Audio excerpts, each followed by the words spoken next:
Hello and welcome to the Wheel of Crime Podcast, the podcast where two ladies play games, mumble profanities, shout profanities, and laugh way too often. Also, this podcast does cover topics of sensitive nature, and as such, listener discretion is advised.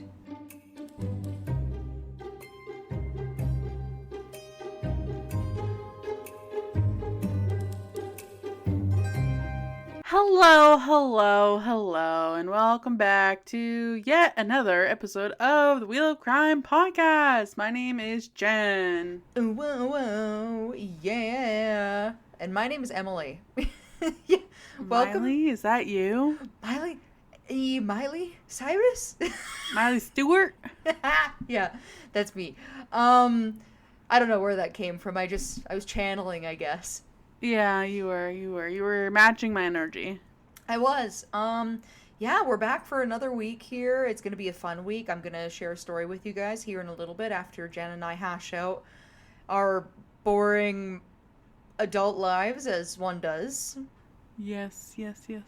So, Jen, what have you been up to in this last week that people would either find interesting, I hope, or that you just think is cool? Well, I like to make people suffer, so let me talk about something completely uninteresting. Oh, yes, of course. We wouldn't be who we are if we weren't talking about something completely uninteresting. Exactly. No, I started my boxing this week. I think we were talking about that a few episodes ago. Finally started, and it's really fun. I really like hitting stuff. It's really great. I don't know how this is gonna communicate, but I'm gonna go for it anyways.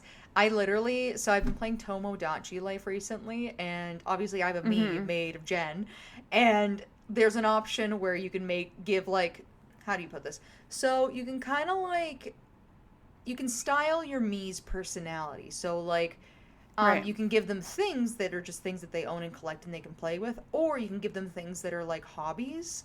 So I literally gave you the hobbies of I think it was knitting, boxing, and photography. So you're just out there shadow boxing in the middle of the field all the time, and I'm like, you know what?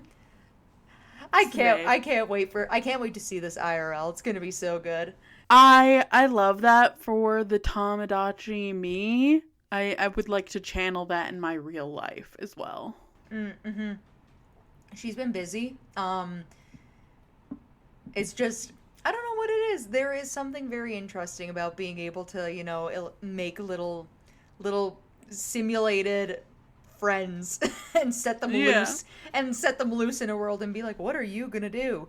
Mine married a video game character, which I think we all saw coming.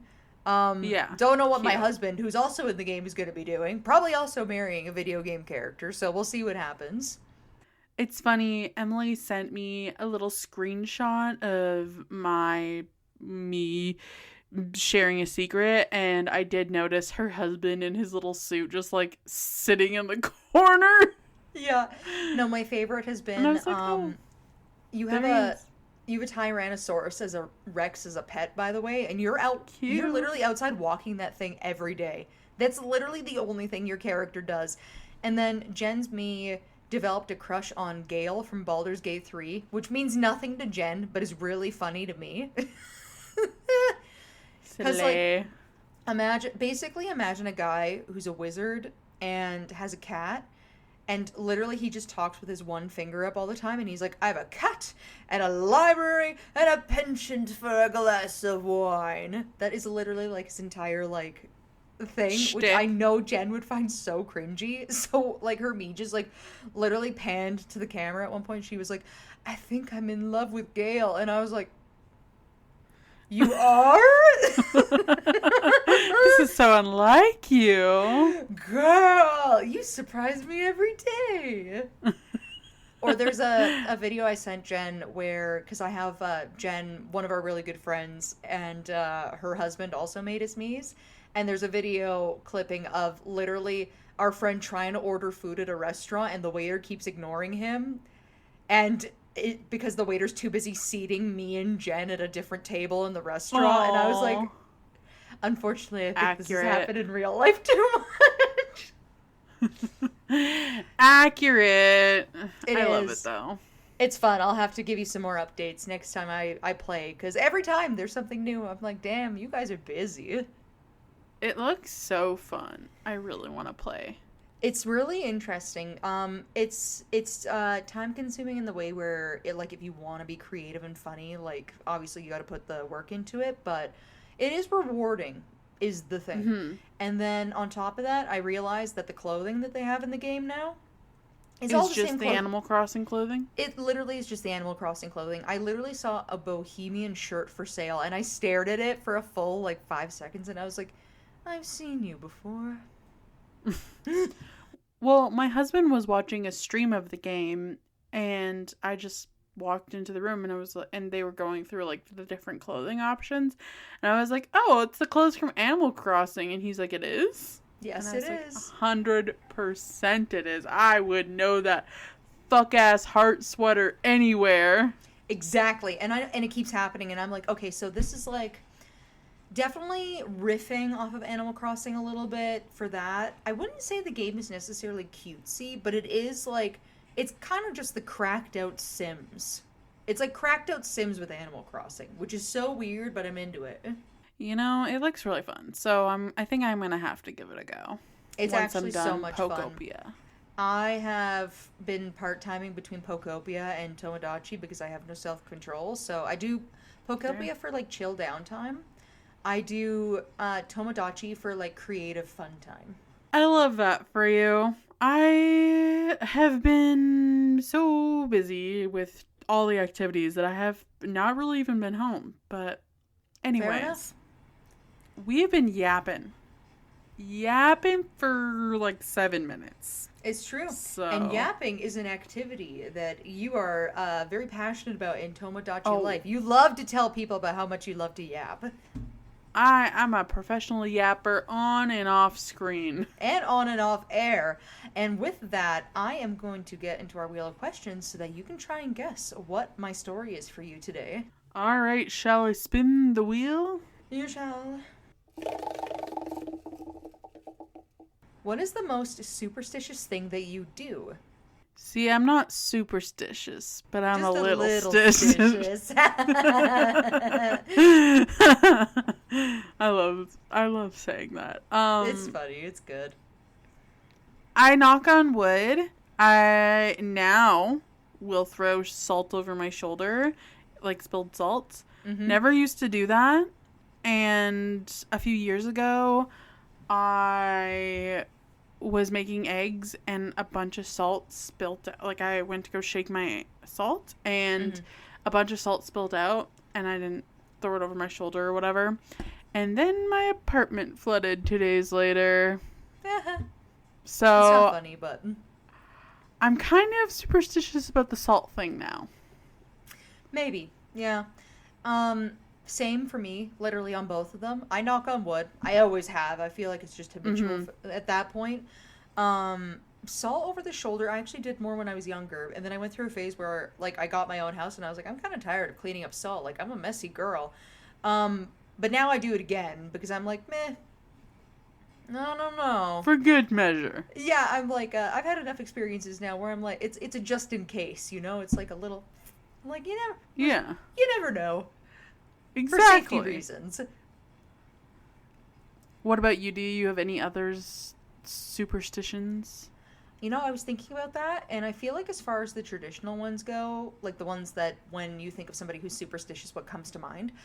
I don't really, like, do the thing that people do with, like, say, putting their underwear on inside out, or, like, having a lucky sock that they wear, or, like, a lucky keychain, or whatever. Like, I'm not really big into that kind of stuff.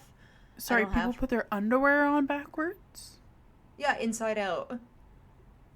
For what reason? I would love to tell you. I don't know. Actually, there's probably a reason. I'm gonna Google that just right now. I don't think I've ever heard that one before. Apparently, I'm not big into this superstitious community. I'm not big into superstitious. Why people wear underpants inside out. That's funny. The AI is like, because people are careless. No, I'm talking about the superstition. That's why you can never trust the robot. Okay. Oh yes, here it is. People wear underwear inside out primarily as a superstition to turn their luck during bad streaks or to reverse bad luck into good, acting as a personal Uno reverse card. Maybe I should do that. I feel like, what is happening? No, I don't want to report the word superstition. Get out of my face. I'm gonna Google popular ones because I feel like there's more that we could talk about that I'm not remembering right now. But I feel like if you wear your underwear inside out, like for women's underwear, we have the gusset, right? I feel like it just would be kind of weird with like seams and stuff. So, okay. Some common ones are knocking on wood, avoiding walking under ladders. I do that, but just because I'm short enough where I feel like it's like, I don't know, they've got the little bar in the middle, right? I'm like, what if I clothesline myself underneath a ladder? I don't need to do that to myself. I just worry that with the ladder thing about it, like them falling on top of me or something. That's my concern. That would be why I'm not walking underneath of them. Not because I'm like, I don't know, I'm gonna get struck by lightning or something. I'm more just like, I would rather be not near it in alive. General. Yeah. Or another popular one is breaking mirrors bringing 7 years of bad luck. I don't know if I believe that. I mean, I don't know that I'm fully in on that one either, but I'm also not out there breaking mirrors to try and test fate, you know? Yeah, that's the thing, right? Or seeing black cats cross your path, which that's you definitely don't believe. So I definitely don't believe that. I don't believe that one either. I feel like that one is just bad press for black cats. It is. I feel like it's partially to do with like our episode we did, say for example, about the witch trials, where witches were typically associated as being women who lived alone, who owned cats, and the cats would act as pest control. So, yeah, I'm gonna go with bad press. Another one is opening an umbrella indoors. I've done that. See, I just don't recommend it because I always end up hitting something. I feel like that one probably became a superstition because people were tired of like inconsiderate people whipping out their umbrellas in public, like in an indoor space, you know? Yeah, see, that makes sense to me. And then the last one I'll bring up, which is one of the last commonly understood superstitions, is Friday the 13th, a widely recognized unlucky day. See, I love Friday the 13th. Favorite day of the year. It's because of Taylor Swift. Her favorite. No, it's because it's a horror movie day. It feels right. Oh, yeah, that makes sense. I never notice when it's Friday the 13th. I just have people calling me up or telling me and being like, did anything happen to you today? And I'm like, I woke up and then I had breakfast. And then I noticed my berries had gone bad already. Ooh. Not my raspberries. I looked at them for 2 seconds and now they're bad. This happens every time. Every time. But yeah, those are all the ones that are like the popular ones, which, yeah, I didn't remember like half of those, but yeah, no, maybe I'm just like a little stitious. Moderately stitious. You know? A healthy serving of stitious. I feel like everyone needs to have like a little stitious, you know? I agree. But not be too stitious. All right, let's spin for our next question. If you had a cryptid farm, what cryptids would be there? Am I like raising them for slaughter or for pets? You're like a rancher or like a dairy farmer kind of thing. Like you could be a hobby. No, wait. Scratch what I said. You are not a rancher. You are not a dairy farmer. You are a hobby farm. All of the cryptids you have are there because you do it for the love of having them there. And you just happen to have an acreage that can like support having cryptids live there. I'd have some big feet. Big foots. A flock of big feet. A flock of big feet. You know, maybe one or two Mothmen.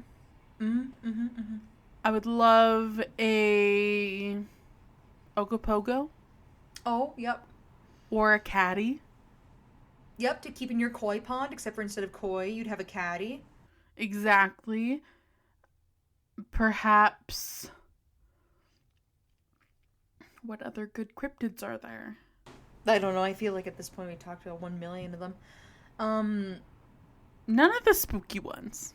None of the spooky ones. No, I keep remembering that one I talked about from Alaska. Like, it haunts the back of my mind because it was so scary. And I'm like, maybe that one is like a guard animal that I never have to see. Like a guard cryptid. I wouldn't want any Wendy boys on my farm. No.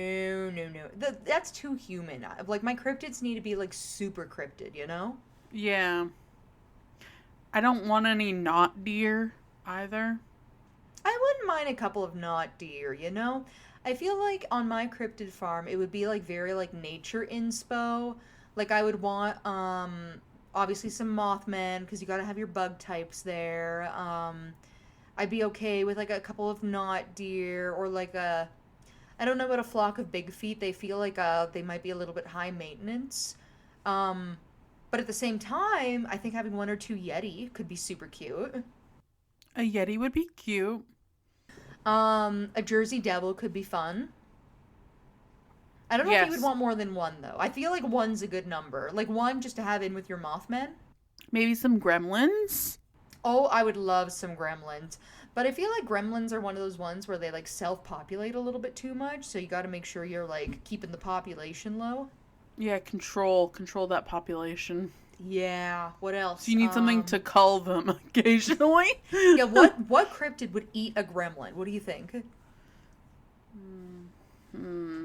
I think a Bigfoot would. I feel like there was one I talked about. I don't remember right now. Do you remember that American legend where it's like the giant carpenter and he has a big blue bull named Babe? I feel like they fought a cryptid at some point. It's been a long time since I've talked about that story, though. Honestly, I have no idea. You could tell me that story again, and I would probably pretend like it was probably not even pretend, probably genuinely feel like it was the first time you'd ever told me. Oh, probably. We have talked about so many cryptids, so many legends, so many conspiracies, so many everything paranormal on this show. Mm-hmm. It's insane. That's true. What about chupacabras, the goat suckers? I feel like they could keep down the gremlin population. Yes, I think that would be very, very good at doing that. And then, it's the hodag I was talking about. Oh, yeah. I do remember the hodag. I didn't realize there was a lumberjack with a blue bowl. Yeah, I don't know why I can't remember his name. He's apparently very famous. But yeah, his whole deal is that he apparently got a fight into the with the hodag at some point, or against the hodag. But I feel like a flock of hodag could be really cute because they're kind of like I remember them being like stout looking creatures, you know? Yeah, I think they would. And I think a koi pond with the Loch Ness monster in it would obviously be super cute. The Loch Ness monster, Caddy, Ogopogo, they can all coexist. Oh my god, all 3 of them together. Oh, that'd be so cute. The Kraken. You know what? Just to mix it up, kind of like one of those like multi-ecosystem fish tanks. But it's just our cryptid farm. Exactly. All right, well, should we spin for our next question? Yes. If you had to pick a state in America to for sure be hiding some paranormal bullshit, which one would you pick? Florida for sure. Yep, that's a good one. No questions asked. The amount of shit going on there on a daily basis, you could get away with so much. Right? I feel like, so when I wrote this question, I was like, I feel like the most obvious answer that Jen or myself or wherever our minds go to come up with is Nevada because of Area 51. But at the same time, I'm kind of like, but we're so focused on that, it almost feels like a distraction, right? Like, oh, be careful about what's in Nevada and not like what's literally happening on the other end of the country. You know, if I had to pick a place in Canada to have my cryptid farm, it would be Winnipeg. Oh, Manitoba definitely is full of cryptids. That would 100%. be the perfect place to have a cryptid farm. And no one cares about it. No offense. So it'd be perfect. It'd be stay out of the news completely. And also, I feel like in Canada, like if we're picking a province that would also be hiding some paranormal BS that like nobody talks about, it would obviously also be definitely Manitoba. 100%. 100%. I've never been there, but I know for a fact they've got paranormal cryptid shit going on left, right, and center. I've been to Manitoba and I've spent time with like old dudes that live in like old cabins out there, like who work for the nickel mines. I've been around, and We have nickel mines? Oh yeah, everywhere. There's definitely like at least a couple that are really big. I went nowhere near those places. I'm so allergic to nickel, but that's besides the point. But every single one of these people that I happen to end up talking to were like, oh yeah, there's aliens out here. And I'm like, Or they're like, oh yeah, there's shit in the woods. And there's a lot of like First Nations groups that live in the area, especially in northern Manitoba. And they're like, yeah, you don't go into these parts of these different territories at certain times, specifically for cryptid reasons. And I'm like, cool. I'm not worried at all. No. Spooky. Not have an alien drag my booty into a nickel mine somewhere. You good, homie? I thought I heard whistling, but I think it's the wind outside. Oh, no, it's not. I heard it when I was at your place last, and I went on an investigation. In your room, like your office, when you're actually listening, what you're hearing is the wind coming in through the vent in the bathroom. Yeah, that's what I just said. It's the wind. You said through the window. Oh, I said outside. Yeah, no, it's through the vent. I went searching. But anyways, no, I agree with Florida. I feel like also like some other place that maybe nobody talks about that I feel like could be really haunted is like New York. It's got that old world kind of vibe. So yeah, like East Coast. Like I feel like East Coast would also be somewhere that's probably like got some paranormal like BS in there that nobody talks about. Yeah, I can see that. Right? But should we spin for our final question? Yes. Okay, so in another world, aliens and cryptids are having a war against each other. Which side are you choosing? I think aliens, because if they can make it all the way here from whatever fucking planet, I feel like they're more intelligent. I literally... So when I wrote this question, I was like, my heart says cryptids for the love of the game, because obviously we do our show and everything. Mm-hmm. But my mind, that is full of logic and knowledge, knows that if there was a war, aliens would win. Yeah, 100%. I don't think the cryptids would even stand a chance. No, there's not enough not deer to take out an alien, I think. It just wouldn't happen. No. Maybe one of the shape-shifting cryptids could pretend to be an alien and kind of get away. Yeah, but even then... Or like, infiltrate. Like yeah. It depends on how many aliens there are in this war, I guess. Yeah. Nah. And what their technology is. Yeah, let's get sci-fi about it. What is this alien culture like? Did they send an army? We'll never know, because it's a hypothetical question. Absolutely. Well, today, do you know what my story for you is? I feel that it's aliens v cryptids on some farm in the United States. Correct. 100%. Hell yeah. Ooh, whoa, yeah. Hannah, is that you? Where? But yes, so with that, I'm going to get into the description, and you can tell me if you've heard of this place before. For some reason, you get 100% on the guessing, and you never know what I'm talking about. But I'm good with that. This is fun for me. Genuinely, I never know. So then, my description is Skinwalker Ranch, also previously known as Sherman Ranch, is a property of approximately 512 acres, allocated southeast of Ballard, Utah, and it is whoa,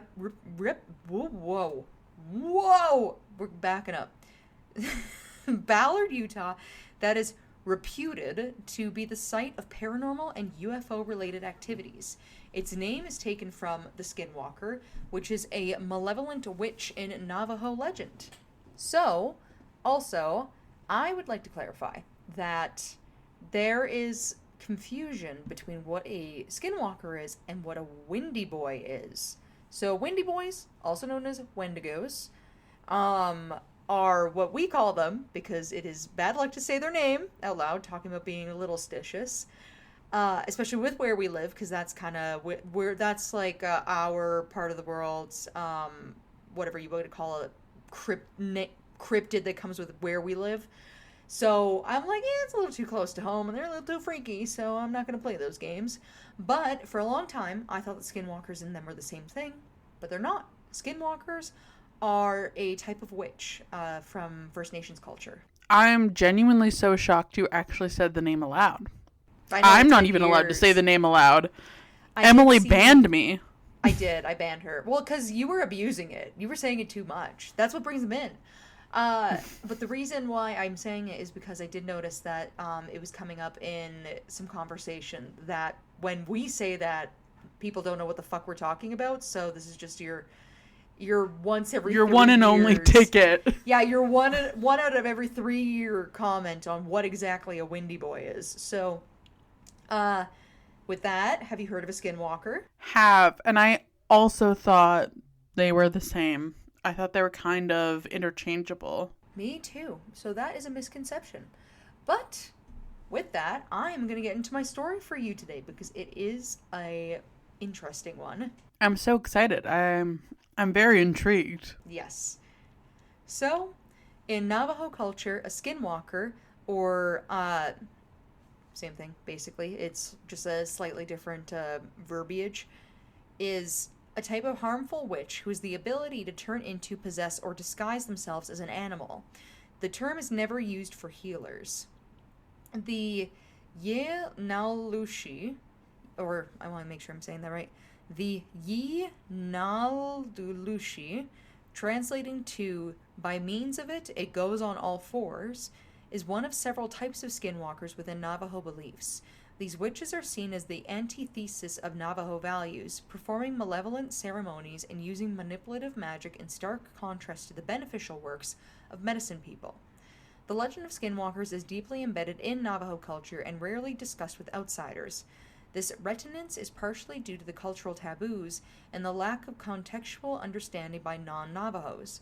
Stories often depict skinwalkers using their powers for evil, and they are considered to be the source of fear and mystery within Navajo communities.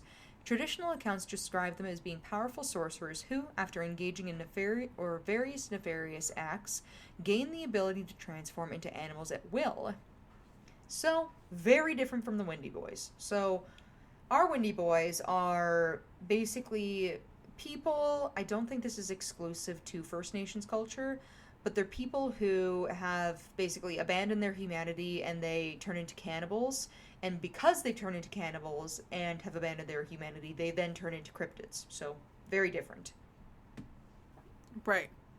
And they do not turn into animals. Our Windy Boys are just monstrosities of their own. They don't have the ability to turn into animals. I kind of thought that they did, but I guess that was just me combining them with the Skinwalker's lore. Which is also super common. A lot of people do that, where they're like, oh, I think it's interchangeable, but not, it's different enough where they're kind of regarded as being their own individual things. Makes sense. Right? So, let's get into the history of what the fuck is Skinwalker Ranch. So, I would not like to go there. No, I literally read it and I was like, haha, It will not be on my bucket list. I was like, oh, Utah, perfect. I didn't want to go there anyways. Sorry, guys. I don't need to meet the secret lives of Mormon wives in real life, and I don't want to go to the Skinwalker Ranch. I've been to Utah before, and it is just... Once was enough? Yeah, it's a very unusual place. It's a very unusual place where a person such as I, who is of alternative nature and very clearly not Mormon, who likes to drink wine, is not welcome. But besides that, The earliest known inhabitants of Skinwalker Ranch played a big part in its ominous name. The property lies on land traditionally inhabited by the Ute tribe, or UTE, so Ute, Ute, there's a few different pronunciations. But the term skinwalker comes from the Navajo legend and translates to by means of it, it goes on all fours, which I thought was kind of really neat, actually. Mm-hmm. In Navajo culture, skinwalkers are evil witches with the ability to shapeshift into any animal or human.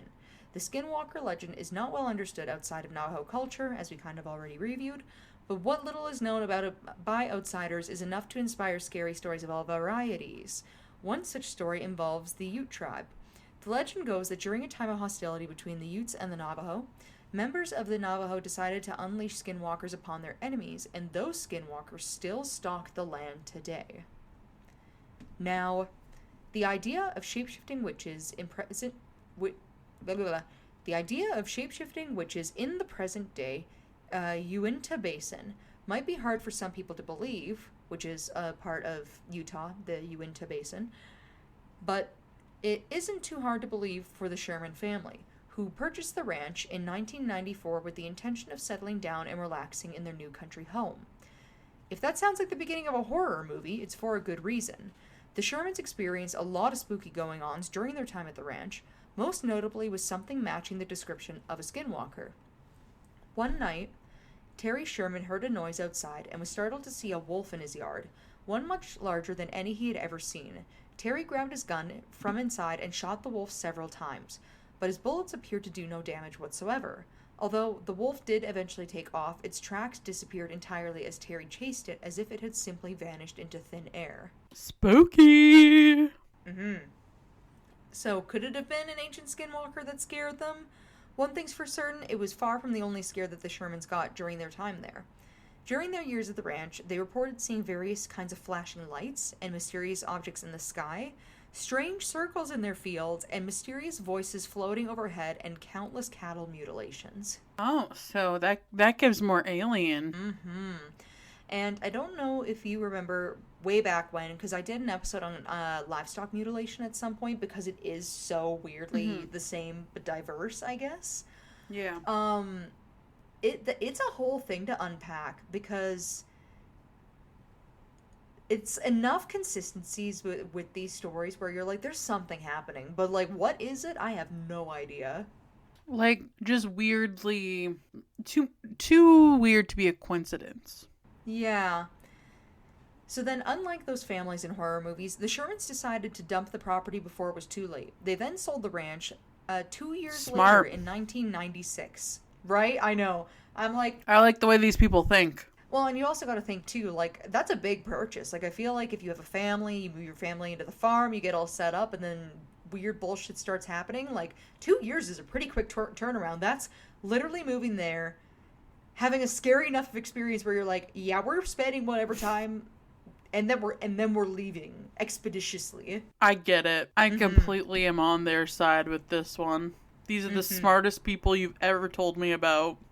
Right? Which never happens. No. So then, you gotta think to yourself, who would be dumb enough to buy a haunted ranch? Probably somebody with a lot of money who's kind of into it. So, there was a guy called Robert Bigelow, who is the kind of guy who would want to buy this place.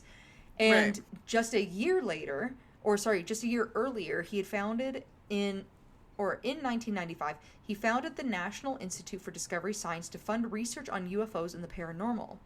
And it happened that the Sherman's Nightmare Ranch was Bigelow's playground. And in 1996, the eccentric millionaire bought Skinwalker Ranch and made it a research hub for the NIDSci. What is that? National Institute... National Institute for Discovery Science. Okay. Yeah. So then, of course, one of the main points that skeptics will make about Skinwalker is that most of the evidence for paranormal activity on the ranch comes from the Shermans, who then sold the ranch to a millionaire known for his interest in UFO technology. Is it possible that they faked a lot of this stuff to maybe influence a buyer into picking up their property? Now, my opinion is, I don't think so. I think that a lot of people, especially people who buy farms or are farmers, are superstitious in the way where that would be like a bad thing. They're like, Mm-hmm. oh, there's weird shit going on there. Well, I'm not going to go there. Yeah. I think people who are farmers wouldn't necessarily be thinking about selling it in that way. I don't Mm-mm. know. It doesn't seem like in normal circumstances that would work out for them, you know? See, I feel like with where Jen and I grew up, we kind of grew up in a farming community, so you meet lots of people who are farmers or Mm-hmm. have farming backgrounds. And it's interesting because when you meet somebody who's a farmer, you kind of think to yourself, like, oh, like very no nonsense, right? Like they're very much like, this is how it is. And they are like that for a lot of things. But I Mm-hmm. have noticed that specifically with things that are paranormal, they typically like stay away from it. I think in our neck of the woods, that's a religious thing. Yes. Yes, I agree because it kind of comes hand in hand. I could see maybe them being a little bit more no nonsense in the way where maybe they have like a neighbor who says they've seen something and they're like, "Oh, you know, old Jimmy, he likes to drink." But it's not really like that where we're from. So for us it's more common to be like, "Oh, yeah, the farmer saw something super fucked up on his farm. Oh, yeah, they don't live there anymore. Fuck that nonsense." Me personally, I'd be gone. You'd never see me again. So then, basically, people who were kind of thinking this, the truth is that the Shermans weren't exactly milking this Bigelow guy for all that he was worth. They sold the ranch for around $200,000, which was the average price for a home that day, so they didn't like conflate their value at all. And then it was definitely a low one considering the amount of acres because it was a 500-acre ranch. So if they were selling it to like make a profit, that's not how you would do it. See, that's what I thought. Also, I don't know that you can really plan for a really rich guy who just so happens to love the paranormal and aliens to buy your ranch. I don't know how you would No. plan for that, you know? In a world where maybe this guy walks up to your house with like his big tall white cowboy hat and his giant white cowboy boots and his big belt buckle and he's like, "I'm a millionaire and I love aliens and I would like to buy your farm." That would be the only way, which would never happen. This guy's not Doug Dimmadome. But also, as a millionaire who has this special interest, you wouldn't want to be overpaying for this property either. No, because otherwise So, how are you going to be a millionaire if you're just blowing up your money all the time? exactly. So you would keep your fucking mouth shut and buy it for undervalue. Exactly. So then their behavior seems less in line with people trying to turn a profit and more like folks who are trying to get the heck out of there. Agree.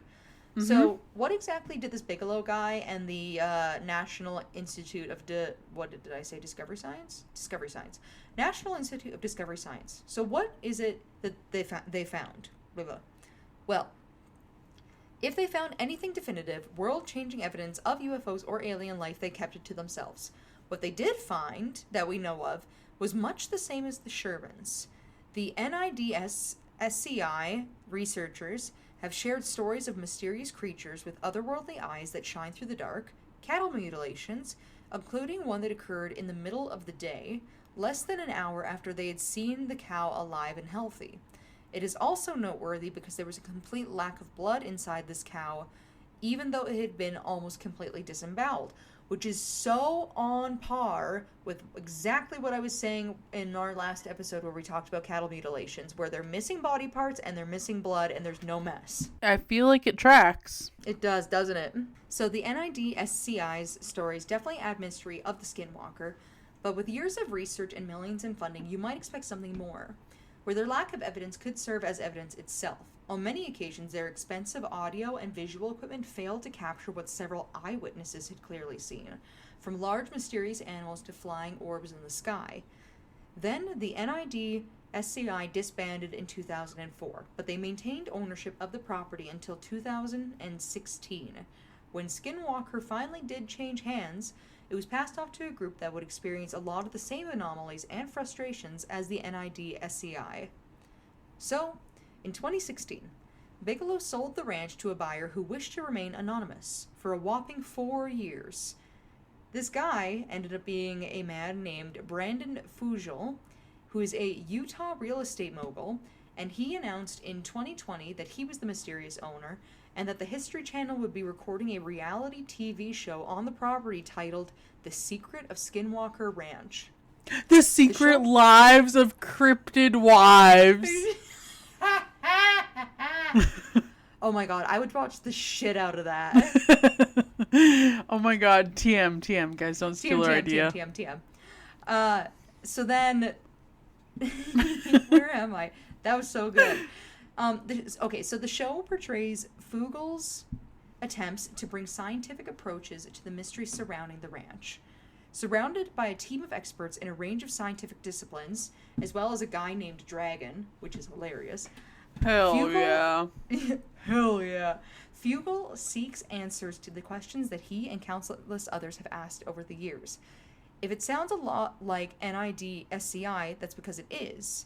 Reality TV just wasn't as popular in 1996. So, like so many investigators before them, the current occupants of Skinwalker Ranch have found more questions than answers. Why does their electronic equipment seem to malfunction on the ranch? Why have so many occupants reported unexplained illnesses? Why does the indescribable feeling of strangeness they feel on the ranch seem to follow them home? Why is there a grown man named Dragon? Did he give himself that nickname? Does he make his friends call him Dragon? The search That's for what I answers want to know. Continues. See, fuck the rest of that. You know, I'm okay with it being a mystery. But I do want to know what's up with Dragon. Yeah, what's his deal? What's also, up with this guy?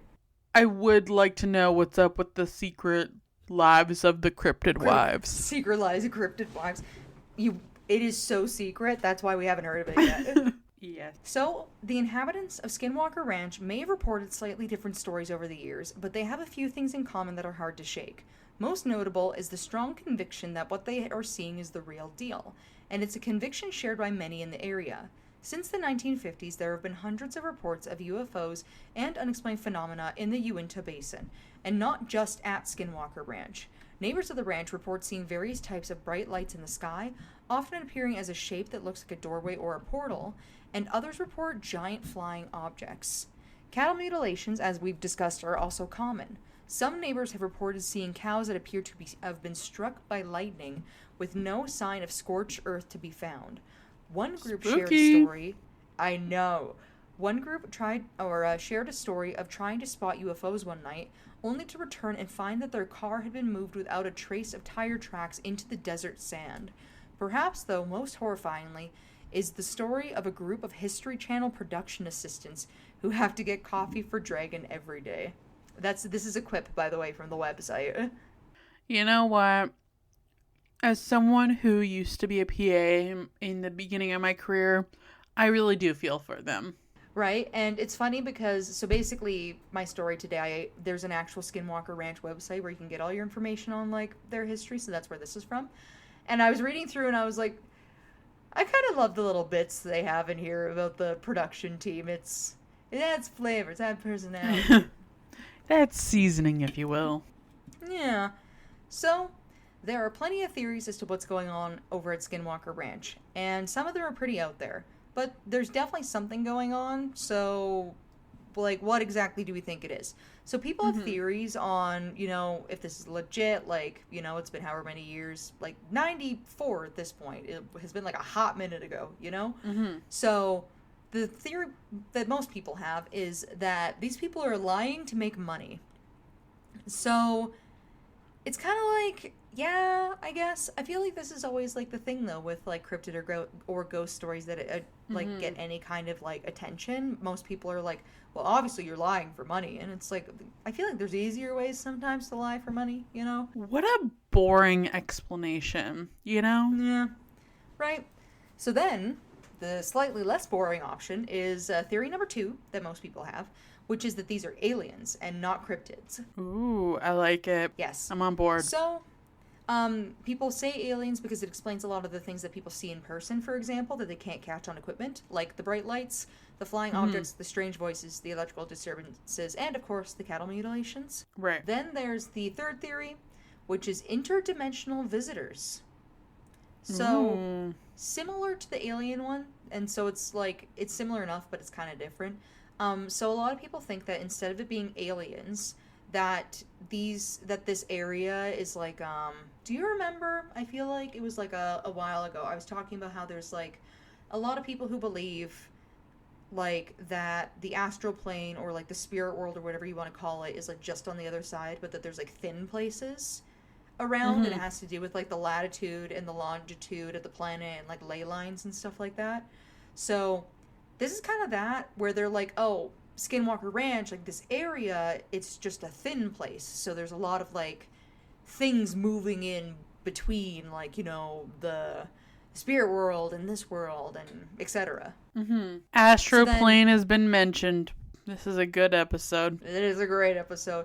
And and the reason why people land on this is because to them it kind of explains why it is that some of these lights look like portals to them, because they're like, maybe they actually are kind of portals. They're in the astral plane! They're in the astral plane! So then we've got our fourth theory that people land on.